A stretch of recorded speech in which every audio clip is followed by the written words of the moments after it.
All right, we also need to learn about energy. There are many types of energy, but it's a property of matter that uh, is used to perform work on an object. Energy is conserved quantity, which means it can be converted to different types of energy, but it can't be created or destroyed. The first two types of energy we are going to be concerned with in this course is kinetic and potential. We'll call it EK for kinetic energy.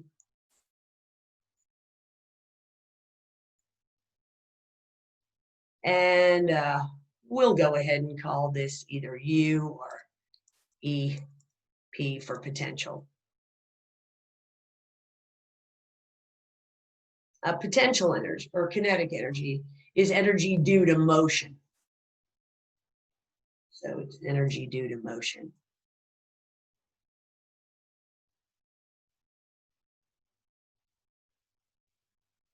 So anything that's moving has energy by virtue of the fact that it's moving.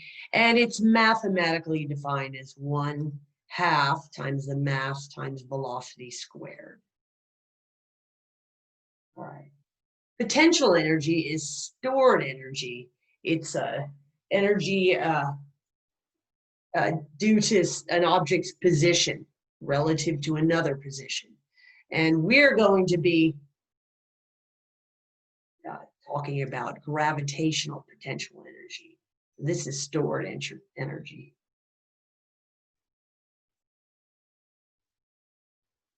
And we're going to be talking about gravitational potential energy, which is mgh, mass times gravity times some height above a reference height. Okay, so we need to know the reference height and the height above it to solve for that. All right, and so oftentimes we can convert our potential or kinetic into potential and vice versa. So if I'm here and I'm moving along a path and I've got some kind of 1/2 mv squared here, I can use that to travel up against gravity, and then I can use my potential to travel and get some kind of speed down there, or some kind of velocity down there. There is also the work energy theorem.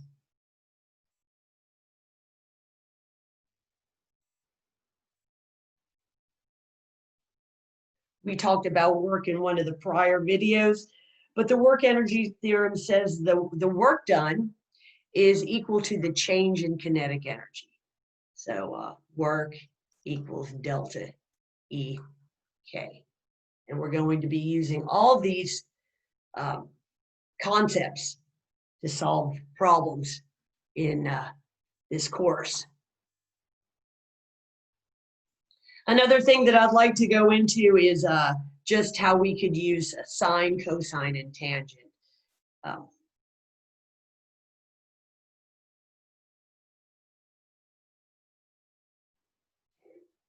All right, so you need to have a right angle triangle. And this is our right angle. And we'll call this angle theta. And so by definition, we're going to call this the adjacent leg. This is the hypotenuse. The hypotenuse is the longest leg of a right triangle, and this is the opposite. So here's our angle. This leg is adjacent to the angle. This is the hypotenuse, and this leg is opposite. So by definition, sine is just by definition is the length of the opposite side divided by the hypotenuse. Cosine by definition is the length of the adjacent side divided by the hypotenuse. And this is true because if I make these triangles with the same angle here, and they're all right triangles, they're all going to have the relative same dimensions. And tangent is defined as the opposite over the adjacent. So we're going to be using these concepts to solve some problems. All you have to do is know how to use it. You don't have to know why, just know the definition. If I want to sine theta, by the way, sine, cosine, tangent, tan theta. If I have the angle and I want to know one of the legs, I could say, so let's say I want to know the length of the opposite leg.